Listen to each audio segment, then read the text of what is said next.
स्वागत है एक बार फिर आपका आपकी हिंदी कक्षा में। आज हिंदी कक्षा में हम वसंत भाग 2 के पाठ 3 का अध्ययन करेंगे।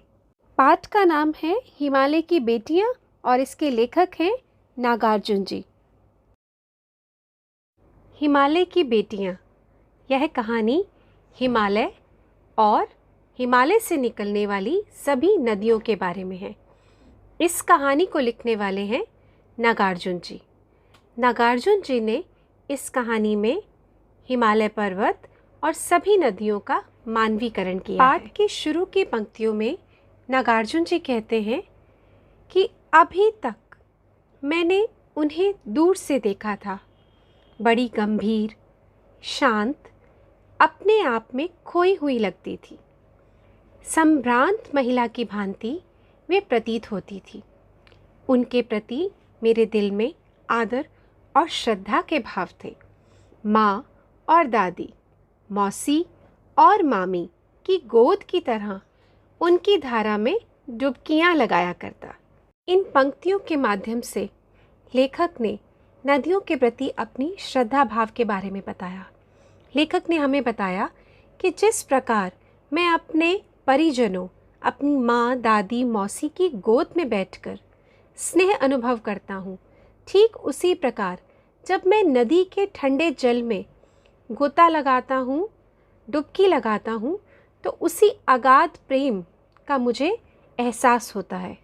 शांत भाव से बहती नदियों में मुझे अपनी माता और दादी के जैसे ही गांभीर्य का अनुभव होता है, यानी नदी गंभीर भाव से बहती है।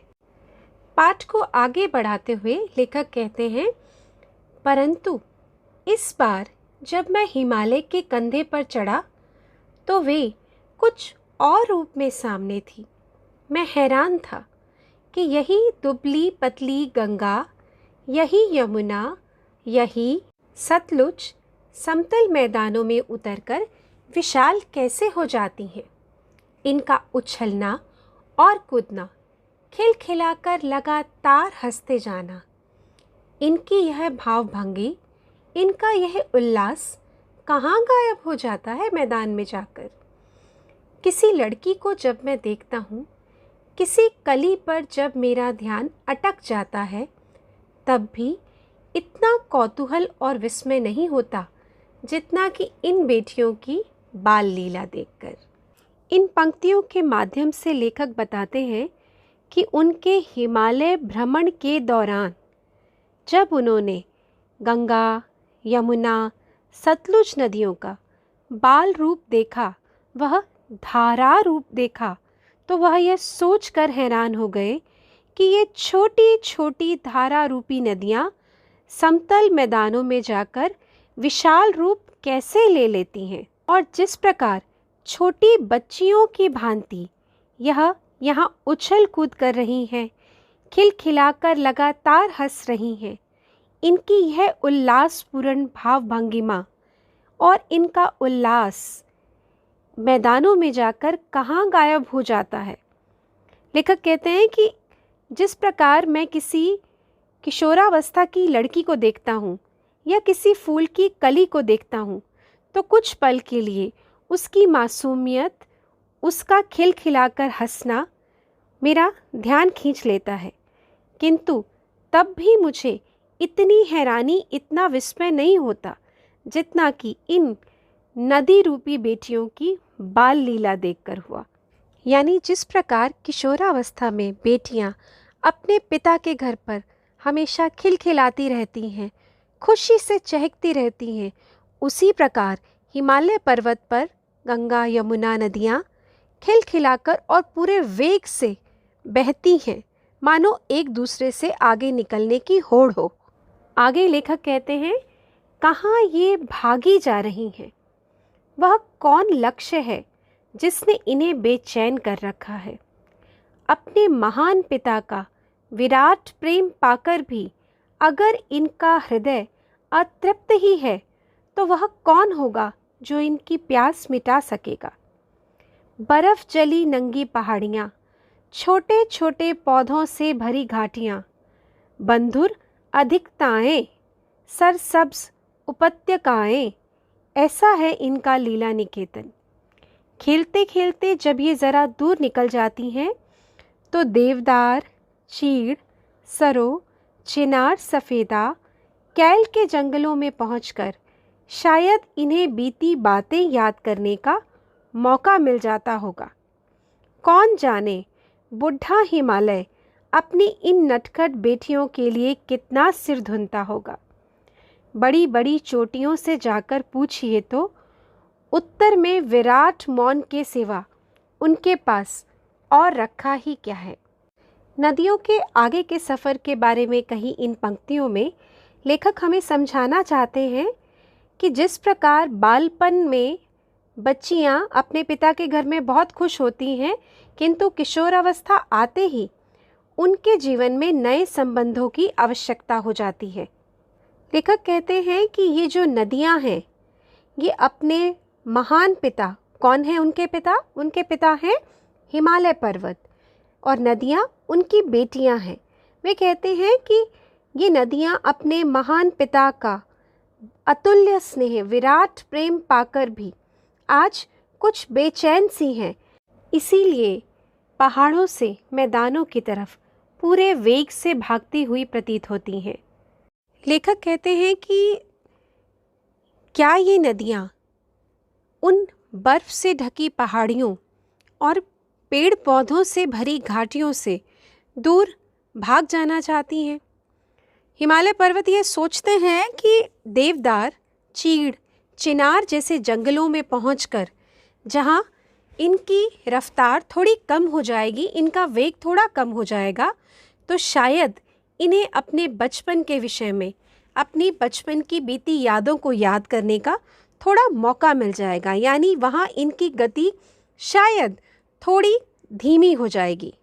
बुढ़ा हिमालय सिर धुनता, इस पंक्ति में लेखक कहना चाहते हैं कि जिस प्रकार बेटियों के विवाह के बाद बेटियों के माता पिता अपने घर में अकेले रह जाते हैं और केवल उनके साथ बेटियों की यादें रह जाती हैं, उसी प्रकार हिमालय पर्वत भी अपनी बेटी रूपी नदियों के बाल रूप की यादों के साथ ही रह जाता है। पाठ में आगे बढ़ते हुए लेखक कहते हैं कि सिंधु और ब्रह्मपुत्र ये दो ऐसे नाम हैं जिनको सुनते ही रावी, सतलुज, व्यास, चनाब, झेलम, काबुल, कपीशा, गंगा, यमुना, सरयू, गंडक, कोसी आदि हिमालय की छोटी बड़ी सभी बेटियां आंखों के सामने नाचती सी लगती हैं। वास्तव में सिंधु और ब्रह्मपुत्र स्वयं कुछ नहीं है। दयालु हिमालय के पिघले हुए दिल की एक एक बूंद न जाने कब से इकट्ठा हो होकर इन दो महानदों के रूप में समुद्र की ओर प्रवाहित होती रही हैं। कितना सौभाग्यशाली है वह समुद्र जिसे पर्वतराज हिमालय की इन दो बेटियों का हाथ पकड़ने का श्रेय मिला। इन पंक्तियों के माध्यम से लेखक बताते हैं कि सिंधु और ब्रह्मपुत्र जो कि इतनी विशाल नदियां हैं कि इन्हें हम समुद्र का ही एक छोटा रूप मान लेते हैं, और बड़ी बड़ी नदियां जैसे गंगा, यमुना, सतलुज, व्यास ये इनकी छोटी बहनों के समान प्रतीत होती हैं। वे कहते हैं कि वास्तव में सिंधु और ब्रह्मपुत्र स्वयं में कुछ भी नहीं है, ये हिमालय की ही दो पुत्रियां हैं। दयालु हिमालय के पिघले हुए दिल की, हिमालय का दिल क्या है? हिमालय का पिघला हुआ दिल है हिमालय की चोटियों पर जमी हुई बर्फ की बूंदें। दिल की एक एक बूंद ना जाने कब से इकट्ठा हो होकर इन दो महानदों, कौन सी महानदियाँ? सिंधु और ब्रह्मपुत्र के रूप में समुद्र की ओर प्रवाहित होती हैं, यानी कि हिमालय के ऊपर जमी बर्फ की बूंदें पिघल पिघल कर इन दो महानदियों को जन्म देती हैं, और जब ये पूर्ण रूप से विकसित हो जाती हैं तो पूरे वेग के साथ ये समुद्र में जा मिलती हैं। लेखक कहते हैं कि कितना सौभाग्यशाली है वह समुद्र जिसे पर्वतराज हिमालय की इन दोनों बेटियों का हाथ पकड़ने का श्रेय मिला, यानी कि एक ससुर की भांति हिमालय पर्वत अपनी दो बेटियों का हाथ समुद्र के हाथ में दे देते हैं और समुद्र को अपने जमाता के रूप में स्वीकार करते हैं। लेखक कहते हैं कि जिन्होंने मैदानों में ही इन नदियों को देखा होगा, उनके ख्याल में शायद ही यह बात कभी आ सके कि बूढ़े हिमालय की गोद में बच्चियां बनकर ये कैसे खेला करती हैं।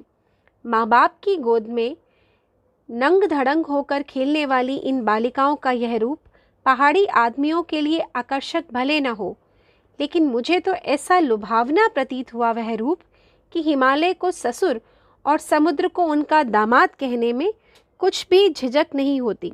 लेखक कहना चाहते हैं कि जिन लोगों ने मैदानों में नदियों को देखा है तो वे नदी के सिर्फ गंभीर रूप को देखते हैं, लेकिन मुझे हिमालय पर इन नदियों का बाल रूप, यानी कि जब ये बहुत छोटी धारा रूप में होती हैं और अत्यंत वेग से भाग रही होती हैं, मानो हिमालय पर्वत ने ससुर बनकर समुद्र को जमाता मान लिया और नदियों को जमाता की तरफ भेजने के लिए मान गए। पाठ में आगे बढ़ते हुए लेखक कहते हैं कि कालिदास के विरही यक्ष ने अपने मेघदूत से कहा था कि वेत्रवती, बेतवा नदी को प्रेम का प्रतिदान देते जाना। तुम्हारी वह प्रेयसी तुम्हें पाकर अवश्य ही प्रसन्न होगी। यह बात इन चंचल नदियों को देखकर मुझे अचानक याद आ गई और सोचा कि शायद उस महाकवि को भी नदियों का सचेतन रूपक पसंद था। दरअसल जो भी कोई नदियों को पहाड़ी घाटियों और समतल आंगनों के मैदानों में जुदा जुदा शक्लों में देखेगा, वह इसी नतीजे पर पहुंचेगा।